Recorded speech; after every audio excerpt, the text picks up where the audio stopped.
So hello दोस्तों, इस video अपन देखते हैं आइसोमेरिज्म यानी कि समवयवता। समवयवता जो टॉपिक होता है वो क्लास 12 केमिस्ट्री और क्लास 11 केमिस्ट्री इन दोनों के लिए होता है।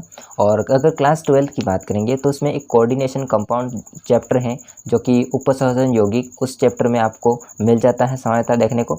और 11th होता है उसमें अगर देखा जाए उसमें जनरल ऑर्गेनिक केमिस्ट्री एक चैप्टर है जो कि 12वां चैप्टर है, सामान्य कार्बनिक रसायन, उस चैप्टर में आपको मिल जाता है आइसोमेरिज्म समवयवता देखने को। तो हालांकि इन दोनों में डिफरेंस ज़्यादा कुछ नहीं है, बस उसमें एग्जांपल वो आ जाते हैं और जो कोऑर्डिनेशन से रिलेटेड होंगे वो, और इसमें आ जाते हैं आपके 11th वाले में जो कि ऑर्गेनिक कंपाउंड होते हैं वो। ठीक है, उससे रिलेटेड बाकी यहाँ पर जो समवयवता होती है उसकी डेफिनेशन वैसी कैसी होती है और कॉन्सेप्ट जो लगता है वो सेम टू सेम होता है। तो अगर आप 12th के हैं 11th के हैं तो इस वीडियो को जरूर देखिए। मैं यहाँ पर 11th को लेकर के पढ़ा रहा हूँ, लेकिन आपका जो 12th का समवयवता देख रहे हो तो देख लीजिए, क्योंकि इसमें कॉन्सेप्ट आप लगा दीजिए कोऑर्डिनेशन कंपाउंड वाला। ठीक है, तो शुरू करते हैं अपन, ध्यान से देखिए आइसोमेरिज्म क्या होता है। तो आइसोमेरिज्म को अपन पढ़ने से पहले बात करेंगे कि आइसोमेरिज्म का मतलब क्या होता है। मैं यहाँ पर डेफिनेशन तो कुछ लिख दिए इस प्रकार से, उस डेफिनेशन को नहीं पढ़ करके एक आपको एग्जांपल देता हूँ, उस एग्जांपल के थ्रू अपन क्या करते हैं आइसोमेरिज्म को डिटेल से समझते हैं कि आइसोमेरिज्म वास्तव में क्या होती है। देखिए दोस्तों, मैं यहाँ पर एक एग्जाम्पल लेता हूँ C5H12। ठीक है, ये मैंने एग्जाम्पल ले लिया। अब इसमें आप देखेंगे तो इसको अपन कहते हैं आणविक सूत्र या फिर अणु सूत्र। इसका नाम हो जाता है आणविक सूत्र या फिर अणु सूत्र। समझे बात को, इसका नाम क्या होगा, अणु सूत्र या फिर आणविक सूत्र। कार्बन 5 है, हाइड्रोजन 12 है। अब इसको अणु सूत्र को अपन खोल के लिखते हैं तो एक संरचना बनाते हैं। इसको अपन कह सकते हैं संरचना। क्या कह सकते हैं, संरचना। संरचना भी कह सकते हैं या फिर इसको अपन कहते हैं त्रिविम ज्यामिति। ठीक है, हालांकि त्रिविम ज्यामिति वाला आगे कॉन्सेप्ट लगता है, लेकिन इधर आपको वर्ड ध्यान रखना है, त्रिविम ज्यामिति या व्यवस्था। ठीक है, तो अभी अपन देखेंगे संरचना, केवल क्या देखेंगे, संरचना। देख लीजिए क्या होता है। कार्बन कितने, 5, तो कार्बन अपन 5 कर देंगे, 1 2 3 4 और 5। कितने कार्बन हो गए, 5 हो गए। अब हाइड्रोजन कितने, 12, तो अपन बैलेंस करने के लिए यहाँ पर हाइड्रोजन जोड़ देते हैं। कार्बन है 5, 1 2 3 4 5। हाइड्रोजन भी घेर सकते हैं आप, 2 2 4 6, 6 ने 3 9 और 3 कितने हो जाएंगे, 12। ठीक है, अब समझ सकते हैं आप कि ये इस प्रकार से मैंने इसको लिखा। ठीक है, तो ये हो जाएगी इसकी संरचना। अब इसका नाम क्या होगा, तो कार्बन कितने, 5 है, 1 2 3 4 5। 5 कार्बन के लिए अपन एक वर्ड यूज़ करते हैं जो कि होगा पेंट, और सब में सिंगल बॉन्ड है तो आपका एल्केन के लिए अनुलग लगेगा एन, तो इसका नाम हो जाता है पेंटेन। सामान्य इसका नाम क्या होगा, नॉर्मल पेंटेन भी कर सकते हैं आप इसको, नॉर्मल पेंटेन। ठीक है, एक बात हो गई ये आपकी फर्स्ट बात है। सेकेंड बात, इसको अपन ऐसे भी कर सकते हैं, कैसे, सेकेंड बात में CH3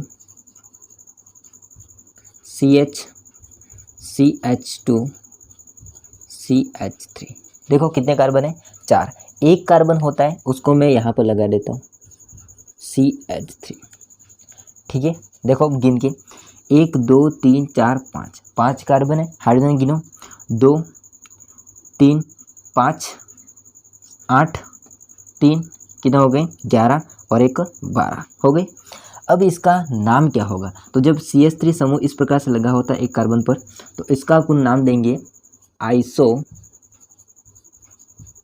आइसो कितने कार्बन है, टोटल 5, तो नाम हो जाता है इसका आइसोपेंटेन। ये सामान्य नाम है ना, IUPAC नाम नहीं है।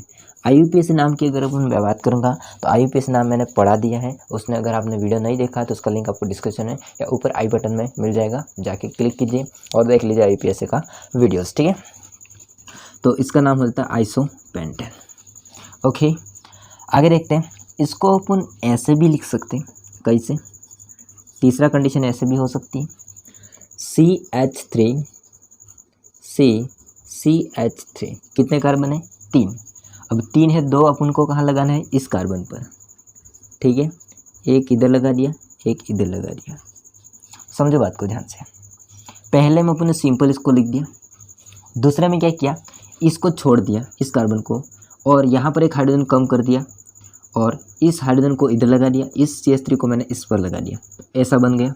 अब क्या किया, इस हाइड्रोजन को हटा दिया, इस हाइड्रोजन को इसके पास भेज दिया तो CH3 बन गया। ये CH3 ग्रुप होता है, इसके नीचे लगा दिया इस कार्बन से।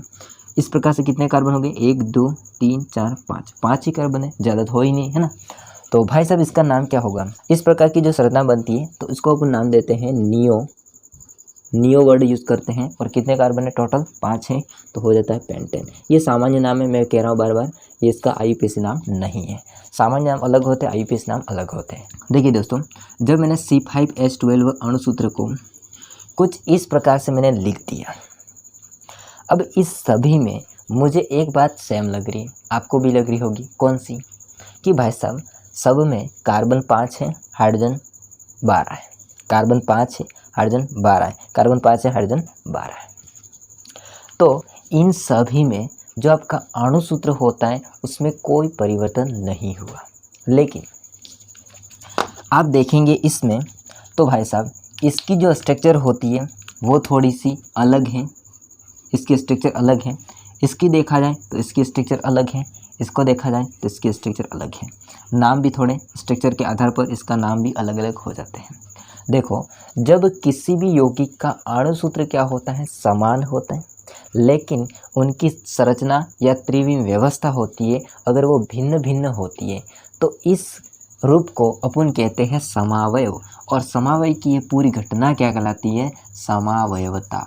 अब डेफिनेशन को पढ़िए ध्यान से। 2 या 2 से अधिक ऐसे यौगिक जिनके अणुसूत्र क्या होते हैं, समान होते हैं। जैसा आपने देखा इन सभी में यही आपका फॉर्मूला रहेगा, कहीं पर हाइड्रोजन ज़्यादा नहीं होगा, कहीं पर हाइड्रोजन कम नहीं होगा, कहीं पर कार्बन घटेगा नहीं, कहीं पर कार्बन बढ़ेगा नहीं। ठीक है, मतलब कार्बन और हाइड्रोजन की जो अणुसूत्र होता है फिक्स रहता है, बाकी संरचना होती है वो अलग अलग होती है। तो उसने कहा है कि अणुसूत्र समान हो परंतु संरचना हो सकती है या फिर त्रिविम व्यवस्था होती है वो आपकी कैसी होती है, भिन्न भिन्न हो, तो इसको अपन कहते हैं समावयव और इस घटना को अपन कहते हैं समावयवता। समझ में आ चुका होगा समावयवता क्या चीज़ होती है उसके बारे में। अब अपन समझेंगे समावयवता जो होती है उसका वर्गीकरण करते हैं। तो भैया आपका जो समावयवता होती है वो 2 टाइप की होती है। तो पहली हो जाती है आपकी संरचनात्मक समावयवता, सेकेंड हो जाती है त्रिविम समावयवता। संरचनात्मक समावयवता होता है वो भी कितने टाइप का होता है, 4 टाइप का होता है। लेकिन त्रिविम समावयवता होती है आपकी 2 टाइप की होती है। समझते क्या होता है, पहला इसमें हो जाता है आपका श्रृंखला समावयवता।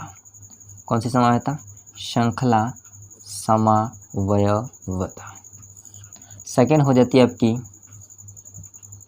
स्थिति समावयवता। थर्ड हो जाती है आपकी क्रियात्मक समूह समावयवता। इसके बाद लास्ट फाइनल हो जाती है मध्यावयवता, मध्यावयवता। ठीक है, तो आपकी संरचनात्मक समावयवता होती है कितने टाइप की होती है, 4 टाइप की होती है। कौन कौन सी, फर्स्ट हो जाती है श्रृंखला समावयवता, स्थिति समावयवता, क्रियात्मक समूह समावयवता और मध्यावयवता। ठीक है, त्रिविम समावयवता होती है वो 2 टाइप की होती है। कौन कौन सी होती है देखते हैं अपन। ये भैया आपकी 2 टाइप की होती है। एक तो हो जाती है आपकी ज्यामितीय समावयवता और सेकंड हो जाती है आपकी प्रकाशीय समावयवता, तो प्रकाशिक समावयवता। ठीक है दोस्तों, वापस एक बार रिवाइज कर लेते हैं। समावयवता क्या चीज़ होती है, समावयवता वो चीज़ होती है जिनमें किसी भी यौगिक के 2 या 2 से अधिक ऐसे यौगिक जिनके अणुसूत्र क्या होते हैं, समान होते हैं। 2 या 2 से अधिक ऐसे यौगिक जिनके अणुसूत्र समान होते हैं, जो कि आपको एग्जांपल के थ्रू मैंने समझा दिया। ठीक है, 2 या 2 से अधिक जिनके अणुसूत्र क्या होते हैं, समान होते हैं। अणुसूत्र समान होते हैं, दिमाग में बैठा लीजिए। लेकिन इसमें संरचना या फिर त्रिविम व्यवस्था होती है वो आपकी कैसे होती है, भिन्न भिन्न होती है। तो इसको अपन कहते हैं समावयव और इस घटना को अपन क्या कहते हैं, समावयवता। ठीक है, समावयवता में अपन देखा जाए तो ये 2 टाइप का होता है। एक हो जाता है संरचनात्मक समावयवता और दूसरी हो जाती है त्रिविम समावयवता। संरचनात्मक समावयवता होती है वो 4 टाइप की होती है। पहली हो जाती है श्रृंखला समावयवता, सेकंड हो जाती है आपकी स्थिति समावयवता और थर्ड हो जाती है आपकी क्रियात्मक समूह समावयवता और आपकी फोर्थ हो जाती है मध्यावयवता। एंड त्रिविम समावयवता होती है वो 2 टाइप की होती है। एक होती है ज्यामितीय समावयवता, एक होती है आपकी ज्यामितीय समावयवता और सेकंड हो जाती है आपकी प्रकाशिक समावयवता। ठीक है, अब अपन देखते हैं कि भैया संरचनात्मक समावयवता क्या चीज़ होती है और इसके बारे में अपन डिटेल से देखते हैं। तो अपन सबसे पहले बात करते हैं संरचनात्मक समावयवता। देखिए दोस्तों, संरचनात्मक समावयवता में क्या होगा, जो कि आपने पहले एग्जाम्पल के थ्रू देख लिया। ठीक है, जिसमें अणुसूत्र समान होते हैं लेकिन संरचना कैसी होती है, भिन्न भिन्न होती है, तो इसको अपन कहते हैं संरचनात्मक समावयवता। ठीक है, तो इसको अपन क्या कहते हैं, संरचनात्मक समानता। ठीक है, इसमें सबसे पहले अपन बात करेंगे श्रृंखला समानता क्या होती है। ठीक है, तो इसमें पहला हो जाता है आपका श्रृंखला समावयवता। श्रृंखला समानता की अगर अपन बात करेंगे तो इसमें क्या होता है, अणुसूत्र समान होता है लेकिन कार्बन श्रृंखला में परिवर्तन होने से इस यौगिक में श्रृंखला समावयवता उत्पन्न हो जाती है। ठीक है, वापस दिखाता हूँ, ये मैंने समावयवता के लिए आपको बताया था एग्जाम्पल। ये आपका काम करेगा संरचनात्मक समावयवता में, प्लस उसमें आपका काम करेगा अच्छी तरह से, परफेक्ट एग्जाम्पल होगा श्रृंखला समावयवता का। ठीक है, उसमें क्या होता है, कार्बन चेन होती है, उसमें संरचना भिन्न भिन्न हो जाती है और उसके कारण से क्या होता है, समावयवता उत्पन्न हो जाती है। ठीक है, अणुसूत्र समान होता है परंतु कार्बन के ढांचे जो होते हैं, कार्बन के ढांचे यानी कि जो आपको दिख रहे ढांचे, वो ये कार्बन का ढांचा है ना, तो कार्बन के ढांचे होंगे वो भिन्न भिन्न होते हैं, या फिर अपन कह सकते हैं श्रृंखला होती है वह आपकी भिन्न होगी। ओके, तो इसको अपन कह सकते हैं श्रृंखला समावयवता।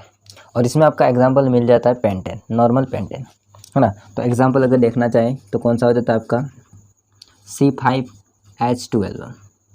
कितनी मिलती है इसमें अपन को, तो इसमें अपन को 3 समावयवता मिलती है। कितनी समावयवता मिलती है, 3, 1 2 3। तो इसमें अपन को 3 समावयवी या समावयवता देखने को मिलती है। ओके, किसमें, पेंटेन। ये है आपका पेंटेन, नॉर्मल पेंटेन, क्योंकि मैंने आपको समझा चुका हूँ। ठीक है, श्रृंखला समावयवता को। अब दोस्तों आगे अपन समझेंगे स्थिति समावयवता, क्रियात्मक समूह समावयवता, मध्यवयता। ठीक है, तो इससे पहले आप इसका एक स्क्रीनशॉट ले लीजिए। ठीक है, तो दोस्तों मैंने इस प्रकार से सबको लिख दिया है और लिखने के बाद मैं आपको समझाता हूँ एक एक करके सबको। तो अपने फर्स्ट देख ली श्रृंखला समावयवता। श्रृंखला समावयवता में क्या बात रही थी, श्रृंखला समावयवता में बात ये रही थी कि इसमें अणुसूत्र समान था लेकिन कार्बन जो श्रृंखला थी ना, जो कार्बन चेन थी, उसके कारण से समावयवता उत्पन्न हो रही थी। ठीक है, अब अपन समझते हैं सेकंड है जो कि स्थिति समावयवता। देखो वैसे स्थिति का मतलब क्या होता है, पोजीशन है ना। अब इसमें क्या होता है कि कोई बंदा, मतलब वो बंदे 2 हो सकते हैं, या तो आपका हो सकता है प्रतिस्थापित समूह, ये बंदा हो सकता है, या फिर आपका समूह हो सकता है क्रियात्मक समूह।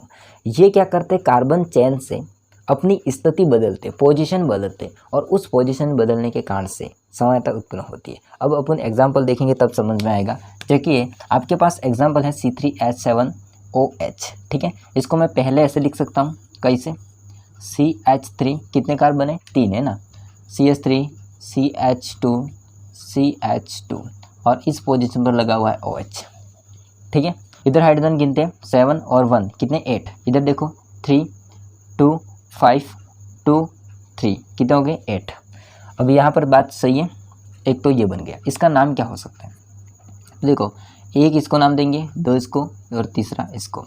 अब इसका नाम हो जाता है, कितने कार्बन है, 3 के लिए अपन लिखते हैं प्रोपेन और सब में सिंगल बॉन्ड है, और एक पर लगा हुआ है आपका OH, और OH है आपका क्रियात्मक समूह, और क्रियात्मक समूह के लिए हो जाता है अल्कोहल, ऑल क्या हो जाता है, 1 ऑल। ओके, ये वाली प्रोसेस होगी। इसके बाद अपन देखेंगे इसको और तरीके से लिख सकते हैं, कैसे, ऐसे भी लिख सकते हैं CH3 CH3 OH को इधर जोड़ देते हैं, ऐसा भी हो सकता है। कार्बन हाइड्रोजन गिनिए, कार्बन कितने, 1 2 3 कार्बन है, 3 1 4 5 और 3 8। ओके, इसका नाम क्या हो सकता है, इसका नाम हो जाता है प्रोपेन, और 1 2 3 दूसरे कार्बन पर OH समूह है, तो इधर हो जाता है आपका 2 ऑल। ये ऑल क्या चीज़ होती है, तो इसका अनुलग्न है अल्कोहल का, और अल्कोहल का आपका समूह हो जाएगा OH। ठीक है, कौन सा समूह हो जाता है, OH। तो देखा जब आपने इस दोनों में OH ने क्रियात्मक समूह ने कार्बन की स्थिति चेंज की। फर्स्ट संरचना में पहले कार्बन पर था, सेकंड संरचना में दूसरे कार्बन पर आ गया। ठीक है, उसके कारण से स्थिति में परिवर्तन हुआ। जैसे जैसे स्थिति में परिवर्तन होने के कारण से इसमें समावयवता उत्पन्न हुई। हालांकि इसमें अणुसूत्र समान होते हैं, सब में 3 कार्बन, हाइड्रोजन 8, ऑक्सीजन 1, वैसा होगा सब में। लेकिन इसमें क्या होता है, स्थिति बदलती है, क्रियात्मक समूह की स्थिति बदलती है, और स्थिति के बदलने के कारण से इसमें समावयवता उत्पन्न होती है, और उस समावयवता को अपन नाम देते हैं स्थिति समावयवता, पोजीशन आइसोमेरिज्म। ठीक है, इसमें देखते हैं अगला अगला है आपका क्रियात्मक समानता।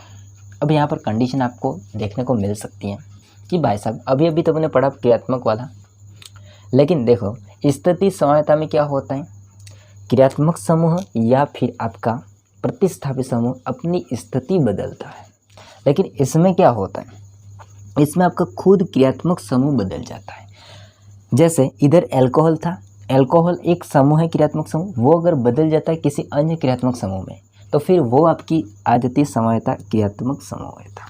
एग्जाम्पल के थ्रू अपन समझते हैं, जैसे कि C3H6O, इसको मैं पहले ऐसे लिखूँगा, कैसे देखो पहले मैंने इसको ऐसे लिख दिया CH3 हाइड्रोजन कितने 6, ठीक है, और कार्बन कितने 3, कार्बन 3 हाइड्रोजन 6 3 और आपका ऑक्सीजन बचा है वो डबल बॉन्ड के साथ इस प्रकार से जुड़ जाएगा। ओके, यहाँ पर दोस्तों देखिए ध्यान से, ये जो आपका समूह मिलता है 2 कार्बन है और 2 कार्बन के बीच में आपको समूह मिलता है C+O। इस समूह को अपन नाम देते हैं कीटोन। क्या नाम देते हैं, कीटोन। तो फिर इसका नाम क्या होगा, 3 कार्बन है, 3 के नाम पर हो जाता है इसका नाम प्रोपे, और कीटोन का अनुलग्न होता है ऑन, तो प्रोपेनॉन, इसका नाम हो जाता है प्रोपेनॉन।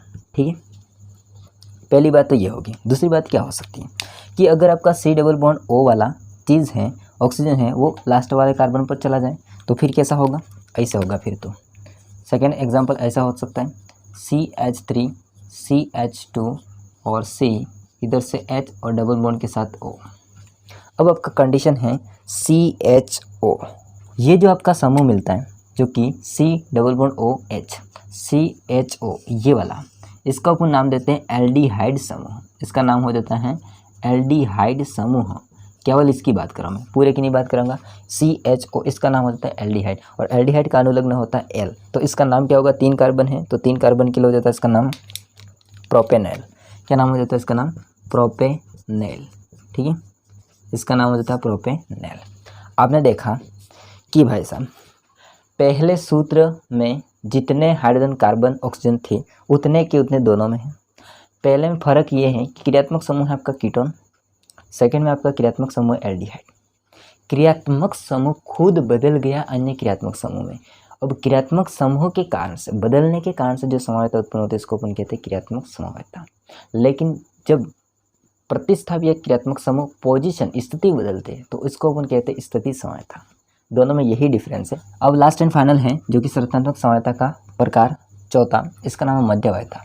मध्यवयता में क्या होता है कि इसमें जो क्रियात्मक समूह से लगा हुआ एल्किल श्रृंखला होती है उसके बदलने के कारण से समवायता उत्पन्न होती है। अब ये एक वर्ड दूसरा है मध्यवयता। इसका मतलब क्या हुआ कि क्रियात्मक समूह जो आपका लगा होगा वो बीच में होगा। C4H10O, इसको ऐसे लिख सकते हैं फर्स्ट कंडीशन में CH3O C3H7, ऐसे भी लिख सकते हैं इसको, या फिर इसको ऐसे लिख सकते हैं C2H5O C2H5। दोस्तों अब इसमें आप देखेंगे क्रियात्मक समूह कौन सा है, तो देखो क्रियात्मक समूह आपको देखने को मिल जाएगा ये वाला। कौन सा, ये वाला कंडीशन आपको देखने को मिल जाएगा, ऑक्सीजन और कार्बन। इसमें आप देखेंगे तो ROR डैश, ये आपको क्रियात्मक समूह को देखने को मिलता है, और इस क्रियात्मक समूह का नाम हो जाता है आपका ईथर। क्या हो जाता है, ईथर। इस क्रियात्मक समूह का नाम क्या है, ईथर। अब देखो दोस्तों, पहले इस ऑक्सीजन के इधर साइड 1 कार्बन 3 हाइड्रोजन थे, इधर देखेंगे 3 कार्बन 7 हाइड्रोजन है। अब क्या होता है, यहाँ से आपका 1 कार्बन इस पर आएगा तो उसको बैलेंस करने के लिए 2 हाइड्रोजन इधर आ जाएंगे, तो हाइड्रोजन यहाँ पर हो जाएंगे 5, कार्बन हो जाएंगे 2, इधर भी हाइड्रोजन 5, कार्बन हो जाएंगे 2, और दोनों में आपके ऑक्सीजन के दोनों साइड क्या हैं, बराबर हो जाते हैं।